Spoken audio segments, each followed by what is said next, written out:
Alright, ladies and gentlemen, welcome back. It's time for game number 2 in the HD World Tournament between Strelok and Cruncher. And what an epic start to this series. Cruncher basically taking to the face of Strelok and said, I'm winning this series, man. I'm gonna proxy a Stargate right outside your natural, and there is nothing you can do about it. And that's exactly what Cruncher did. Strelok even prepared for the early aggression, not exactly prepared for early air aggression, but he was prepared. He built supply depots, he built bunkers, he thought that he was safe, and he knew if he could hold on the attack, then he should win in the long term because he had 2 command centers compared to the Protoss's single nexus. Unfortunately, Cruncher had other ideas, man, and he just took it away. He went for that all-in, and it definitely paid off. Really nicely played by Cruncher.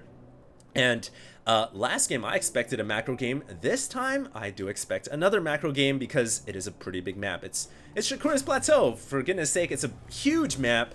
They both spawn cross spawn because it's the MLG version, which makes it so all opponents will always spawn cross spawn. And so I really do expect both these players to have a pretty long-term macro battle because they didn't really have it last game. I don't think Cruncher is gonna 4-gate again or do any kind of a 3-gate Stargate, proxy Stargate attack like he did in the last game, but you never know. That's the thing about pro gamers. It's always unexpected, and in a tournament, you want to play the unexpected. You want to play against what your opponent will think you're doing, and almost certainly Strelok wasn't expecting the proxy Stargate, so we'll see what happens in game 2. Cruncher here does have the option once again to steal the gas. Very annoying as a Terran because obviously that makes it so that the Terran cannot go for a fast tech route, cannot go for fast Banshees, at least not with Cloak, and it does kind of force the Terran to go for that. Oh, nice little intercept right there. The SCV says, no, I am now a football player. I'm going to intercept the refinery, and I'm going to build a refinery on the geyser before the probe can get the assimilator down. And of course, now the Terran player has the option of going for some kind of a gas tech route. Obviously, Strelok is keeping the refinery. He's not constructing it yet, and he actually will cancel it. So it does look like Strelok is going to gear up for a macro-style game here, guys. Cruncher right back at home, also going for pretty standard play. Cybernetics core after the gateway, also adding on a second assimilator as well. So we'll see what the Protoss player is planning to do with that gas reserve. Meanwhile, Strelok doing a little bit of a scouting just to check for that proxy.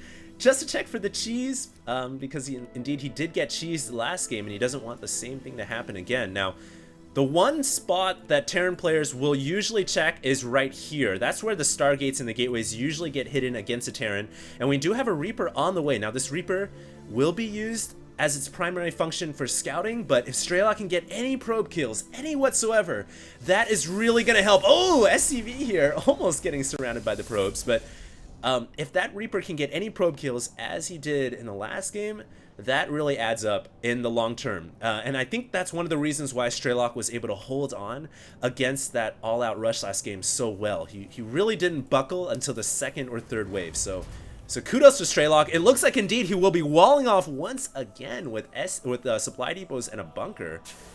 Very interesting that he's deciding to do this. This leaves your bunkers and your supply depots open and vulnerable.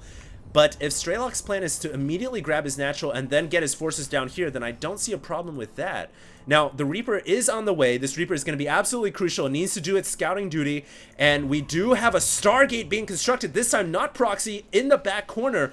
Will the Reaper be intercepted before it gets in range of the Stargate? It looks like it's going straight for one of the corners, and it is going to see the Stargate. And note that little red circle indicating that Strelok did click the Stargate right before the Reaper died. So Strelok realizes, yes, it is a Stargate. Immediately throwing down 2 more barracks. No, just 1 barracks. Immediately throwing 1 barracks and getting the reactor on it. It looks like it's the same exact build as game number 1.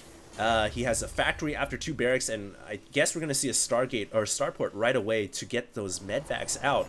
But this time around, Strelok is not supply blocked. He's gonna have a ton of Marines to deal with the potential Void Rays. little Stalker and SCV skirmish here. We all know who's going to win that fight, so the SCV goes down. And yeah, I think that Strelok will have the Marines necessary to deal with any kind of air units.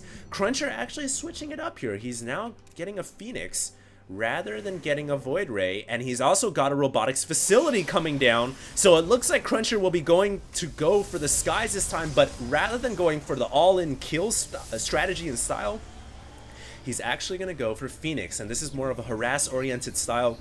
You get those Phoenix out, and Phoenix with Colossus, believe it or not, is a pretty potent combination. Phoenix can deal with the Vikings pretty easily, and then that leaves a Colossus free in the ground to deal with all the Terran players' units. So it's a pretty potent combination.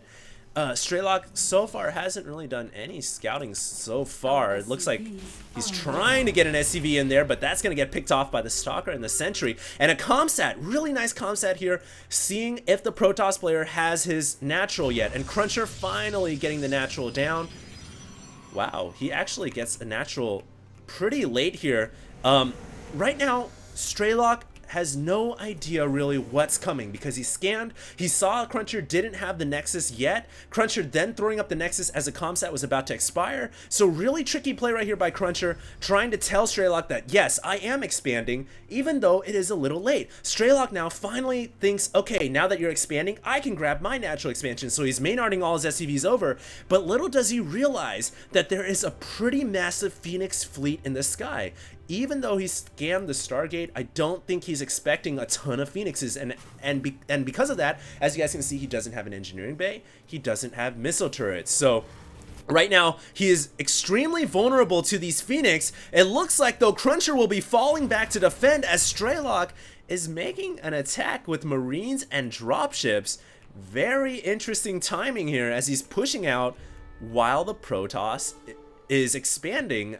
This is very interesting. As he was expanding, he's actually pushing out here, and oh, SCV gets taken out. Cruncher now, the one who could be in trouble. The dropship's going straight into the main. Cruncher needs to pick off a dropship, and he may actually pick off one of these. Really nicely played. One dropship is gonna get taken out in trading for a Phoenix. So pretty even trade right there for Strelok and Cruncher.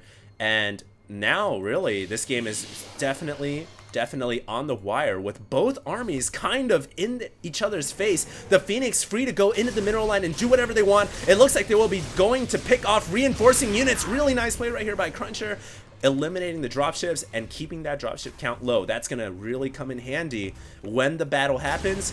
If the Terran player doesn't have enough dropships, the Marines and Marauders are limited in the amount of stim they can use, and that's gonna make the Protoss army that much more potent when the battle occurs. And it looks like Cruncher even picking off a couple SCVs here, exploiting the fact that Strelok has not a single missile turret inside the mineral line. And I mean, why not? You've got a bunch of Phoenixes. You can fly around the map, you can harass the reinforcing units. They are one of the fastest units in the game, and they're extremely annoying with that Graviton Beam. They can pick off SCVs, almost one-shotting them when there's at least 4 Phoenix, so it's really, really potent. And Cruncher is doing pretty good right now, I would have to say. He's trailing behind the Terran armies by about 6 supply. It looks like there's going to be a pretty big push right here from Strelok once again. And it almost seems like Strelok says, you know what? I don't care if you're going to harass my mineral line. I've got missile turrets up now, and now I can make a push happen. And it looks like he's even gearing up for that right now. He may be dropping right into the Protoss main. No, he's going to go right for the front door, but he's got to be careful about these force fields. The sentries are going to be absolutely key here, and Cruncher needs to land these force fields perfectly to split the Terran army in half. Look for Strelok to stim before he runs up. He may actually load up with a dropship and then drop down below. Ah, man, it almost looks like Strelok is undecided now with what he wants to do. Does he want to commit to an attack? Does he have enough forces? It looks like he's going to stim and run right up the ramp. Beautiful force field, locking half the army away. But Cruncher not bringing his Phoenix in here. The Phoenix needs to get in the action because they are a significant bulk of Cruncher's army. And it looks like they're going to go in there and pick off almost every single dropship. No, the Marines in the back. Actually, there were a ton of Marines in the back killing off all the Phoenix. And now Cruncher the one in trouble. He needs to produce units ASAP or he's gonna lose his Nexus. And wow, Strelok actually will take this game with a pretty interesting window timing push right there. Killing off the Protoss army at the natural, and there's really not much that Cruncher can do right now. Cruncher finally getting his Colossus out, but a little bit too late. And I think that is exactly, wow, that's exactly what Strelok was doing. He was attacking before Cruncher had his Colossus out. He was exploiting the fact that, okay, I see you have a Stargate here. That is definitely going to delay your robotics, and that's going to delay your Colossus. So I'm going to make an attack happen right before you get your Colossus out, and it's going to work. And a beautifully executed attack by Strelok. Even though Cruncher got a perfect cutoff with the force field, without the Colossus support and with measly Phoenixes, I mean, Phoenixes are great when you're harassing, but in the big battle, they're only really good with dealing with Vikings and protecting the Colossus from Vikings. But in a battle without Colossus and with a ton of Marines, those Phoenix will go down like flies. And the Marines are really the fly swatters. So good job by the fly swat army here. Strelok takes out everything, and he will win this game, which means we're going on to an ace match, a final match between Strelok and Cruncher. It is going to be time for game 3, and it's coming up next. HD signing out.